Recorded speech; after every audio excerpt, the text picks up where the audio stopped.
তাওহীদ এবং বেদাত মুক্ত ইবাদত প্রত্যেকটি মুসলিমকে এই বিষয়ে তাদেরকে সচেতন করা এবং নিজেকে প্রতিষ্ঠিত করে আল্লাহ সন্তুষ্টি লাভ এবং পরকালে নাজাত অর্জন। সম্মানিত প্রতিষ্ঠিত করেন বাংলাদেশ জমিয়তে আহলে হাদিস সবসময় তাদের পাশে হয়ে আসছে। আলহামদুলিল্লাহ, যখন তারা এই মসজিদটি একটি মাঝতলা আর কোনো প্রশ্ন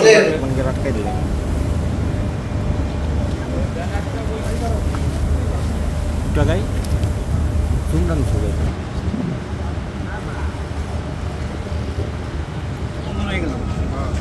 স্লোগান দিব এবার জমছে ফুটেজটা।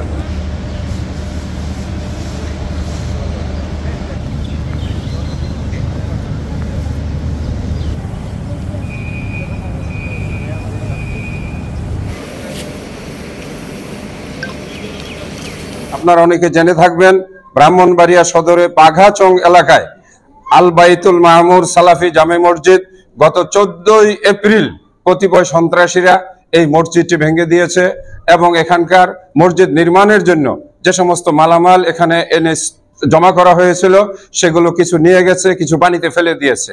সম্মানিত সাংবাদিক ভাইয়েরা, আপনারা জানেন সারা বাংলাদেশে আহলুল হাদিসদের সর্ববৃহৎ সংগঠন বাংলাদেশ জমিয়তে আহলে হাদিস। এই জমিয়তে আহলে হাদিসের সাথে যুক্ত আছে প্রায় 4 কোটি আহলুল হাদিস। সারা বাংলাদেশে আহলুল হাদিসদের মাঝে এবং সাধারণ মুসলিমদের মাঝে শিরক মুক্ত তাওহীদ এবং বেদাত মুক্ত ইবাদতের জন্য তারা দাওয়াতি কাজ আঞ্জাম দিয়ে যায়। তাদের মূল কাজই হচ্ছে মানুষকে সঠিক পথে দাওয়াত দেওয়া। আর এই সঠিক পথের দাওয়াত পেয়েই আমাদের ব্রাহ্মণবাড়িয়ার দিনী ভাইরা উৎসাহিত হয়ে এখানে মসজিদটি নির্মাণ করেন 3 বছর আগে এবং ধারাবাহিকভাবে এখানে নিয়মিত সালাত আদায় হচ্ছে, জুমার নামাজ হচ্ছে, কখনো কোনো সমস্যা হয় নাই।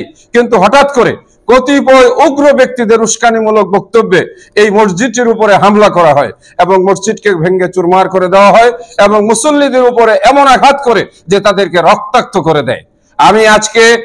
আমি আহ্বান জানাবো যারা এর সঙ্গে জড়িত আছে, যারা এই দুষ্কৃত কর্ম করেছে, তাদেরকে যেন দ্রুত ব্রাহ্মণবাড়িয়া প্রশাসন তাদেরকে নিবৃত করেন।